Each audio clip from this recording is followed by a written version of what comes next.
Mars, anglais U9, leçon 3, les exercices. Donc maintenant, dans les exercices, ça va être à vous de le faire, plus à l'oral cette fois-ci, mais à l'écrit. Donc, écris la phrase, la première, on l'a vu ensemble, dans l'exercice 2. Dans l'exercice 3, écris la phrase, c'est donc la deuxième phrase à faire avec les mots. Ensuite, il va falloir, dans l'exercice 4, relier. C'est pareil, on l'a fait ensemble. Et ensuite, on va faire cet exercice. Donc moi, j'ai fait un exemple et vous en faites un autre.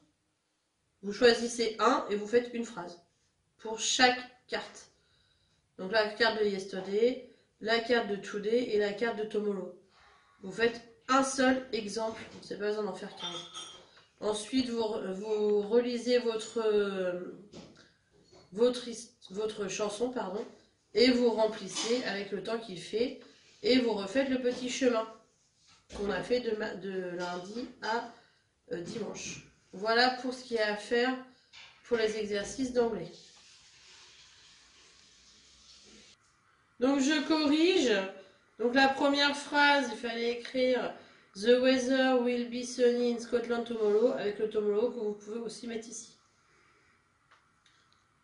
Ensuite la deuxième phrase, It will be sunny and cloudy in Edinburgh tomorrow, avec cloudy et sunny qu'on peut inverser, et avec tomorrow qu'on peut mettre ici. Ensuite, vous aviez à relier. Donc moi aussi j'ai relié. Donc it will be c'est tomorrow.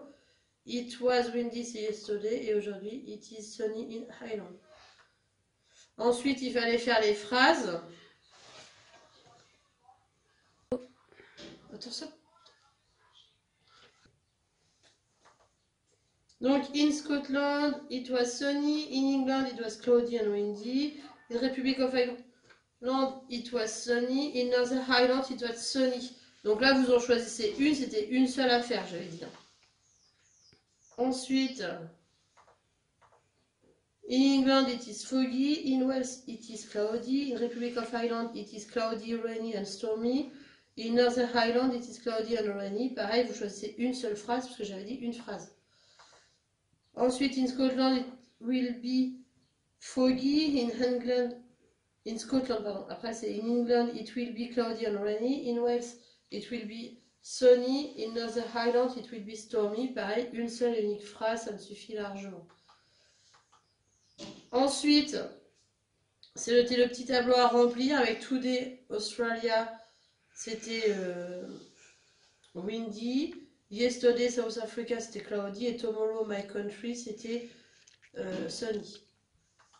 Le deuxième petit tableau, Tomorrow My Country c'était en sunny, Yesterday avec England c'était cloudy et Today avec Highland c'était windy. Et ensuite le petit chemin qui était à refaire en partant de Glasgow et à arriver à Stirling. Voilà, j'espère que vous avez réussi les exercices. Merci.